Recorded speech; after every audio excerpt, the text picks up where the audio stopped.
আসসালামু আলাইকুম, নমস্কার, জয় হিন্দ। তো আজকে তোমাদের একটা গল্প বলতে চাই, ঠিক আছে? তো গল্পটা হচ্ছে, আমি তো ছোটবেলায় অনেক গল্প শুনেছি, তো আজকে আমার কাছ থেকে একটা ছোট্ট গল্প শোনা, ঠিক আছে? একদিন একটা বাজ পাখির বাচ্চা তার বাবার কাছ থেকে জিজ্ঞেস করলো, বাবা আমি না আজকে মানুষের মাংস খাবো, ঠিক আছে? বাজ পাখিটা প্রচুর চিন্তিত হয়নি, মানুষের মাংস হঠাৎ পাবি কোথায়? তো বাবা বললো, ঠিক আছে, আমি বিকালের দিকে চেষ্টা করবো আনার, ঠিক আছে? বাজ পাখি যেতে যেতে যেতে একদিন করে দেখলো যে একটা কুকুরের মাংসের টুকরো সে উড়ে এনে তার বাচ্চাকে দিল। বাচ্চাটি বললো, বাবা আমি তো শুকুরের মাংস খেয়েছি, এটা তো শুকুরের মাংস, আমি তো বললাম মানুষের মাংস এনে দিতে বলেছিলাম। তো বাবাও চিন্তিত হয়ে গেল, বাচ্চা বাবা অনেক বড় হয়ে গেছে, বলতে শিখে গেছে। তো ঠিক আছে, কালকে ঠিক আছে। তো কালকে আবার হয়ে গেল, কালকে দিন যেতে যেতে একটা গরুর মাংস দেখে এটা বাচ্চাটা ভাবলো যে আজকে হয়তো আমার বাচ্চা চিনতে পারবে না, চলো ঠিক আছে।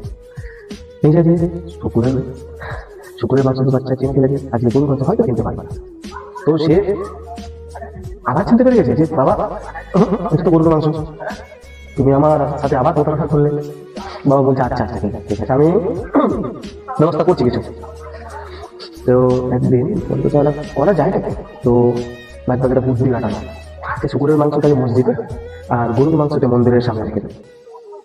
পরের দিন হিংস্র মানুষ ধর্ম ভেদাভেদ নিয়ে এত পরিমাণে দাঙ্গা শুরু করলো, সেখানে লাশের পাহাড় হয়ে গেল।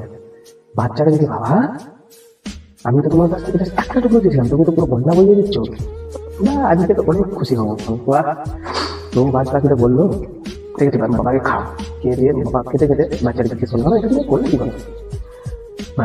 বাবা যখন এই জবাবটা দিয়েছিল না, সত্যি একটা অসাধারণ লাগছিল। যে বললো, আমরা কি হিংস্র, আমরা কি নিজেদের প্রতি হিংস্র, আমাদের থেকে 100 গুণের থেকেও বেশি হিংস্র ধর্ম ভেদাভেদ নিয়ে এই মানুষের। বুঝতে পারছেন কথাটা কত গভীর? তো আমাদের এই সমাজে, আমাদের এই পশ্চিমবঙ্গে আমি বলতে চাই, শকুনের এন্ট্রি হয়ে গেছে, ঠিক আছে? কিন্তু আমাদেরকে চিনতে হবে, ব্যাপারটা এখানে আমাদেরকে চিনতে হবে এই শকুন কি মানুষ। যদি কথা ভুল হয়ে থাকে তো মাফ করে দেবেন, যদি আপনি অবুঝ হয়ে থাকেন তো একটু বোঝার চেষ্টা করবেন। এখানে ধর্মকে নিয়ে কোনো সময় কোনো মানুষের গায়ে হাত পর্যন্ত দেবেন না, কারণ আপনার শরীরেও যেমন লাগে ওই মানুষের মনেও বা ওই মানুষের শরীরেও তেমন লাগে।